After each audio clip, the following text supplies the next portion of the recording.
ان الشرک لظلم عظیم، یقیناً شرک بہت بڑی زیادتی ہے، بہت بڑا ظلم ہے۔ ظلم کسے کہتے ہیں؟ عربی میں اس کو کہتے ہیں وضع شیء فی غیر محلہ، کسی شے کو اس کے اصل مقام سے ہٹا دینا۔ اور شرک کی دو ہی شکلیں ہیں، یا تو خدا کو اس کے اصل مقام رفیع سے اتار کر مخلوقات کی صف میں لے آتے ہیں، اس میں کوئی احتیاج ثابت کر دیتے ہیں، یا جیسے تورات میں اس کے جو بھی مرتبین تھے اس کی تباہی کے بعد 587 قبل مسیح میں تورات تباہ ہو گئی تھی، اس کے کچھ 100 سال بعد کچھ لوگوں نے اپنی یادداشتوں سے مرتب کی ہے، وہ ہے اس وقت تورات کے نام سے جو دنیا میں ہے، اصل تورات نہیں ہے۔ یا پھر مخلوقات میں سے کسی کو اللہ کی جگہ پہنچا دیا۔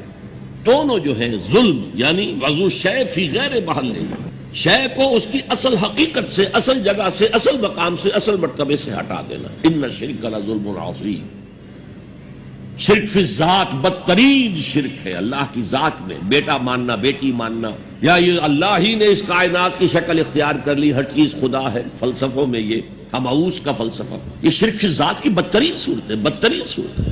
پھر شرک فی صفات ہے، بدقسمتی سے ہماری زبان میں الفاظ صفات کے لیے جو الفاظ ہیں وہ مشترک ہے اللہ میں اور مخلوق میں۔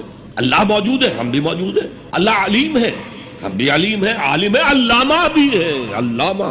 یہ جو اشتراک لفظی ہے اس سے بھی مغالطے پیدا ہوتے ہیں۔ اللہ کی جملہ صفات اس کی ذاتی ہے، قدیم ہے جیسے اس کی ذات قدیم ہے، اور غیر انتہائی ہے، لامحدود ہے، جبکہ مخلوقات کی ہر صفت عطائی ہے، اللہ کی دی ہوئی ہے، ذاتی نہیں ہے، محدود ہے، لامحدود نہیں ہے۔ اور جیسے اس کا وجود حادث ہے اس کی صفت بھی حادث ہے۔ یہ فرق اگر ملحوظ رہے تب تو آدمی بچ جائے گا شرک فی صفات سے، ورنہ گڑبڑ ہو جاتا ہے معاملہ۔ پھر شرک فی الحقوق، اللہ کا حق ہے کہ اس کی بندگی کی جائے، اس کا حکم مانا جائے، اس کا قانون نافذ کیا جائے، اس کی حاکمیت تسلیم کی جائے۔ اس میں اگر آپ آ کر شریک ہو گئے، ہم خود حاکم ہیں، حاکمیت جمہور، سلطانی جمہور کا آتا ہے زمانہ، جو نقش کہن تم کو نظر آئے مٹا دو۔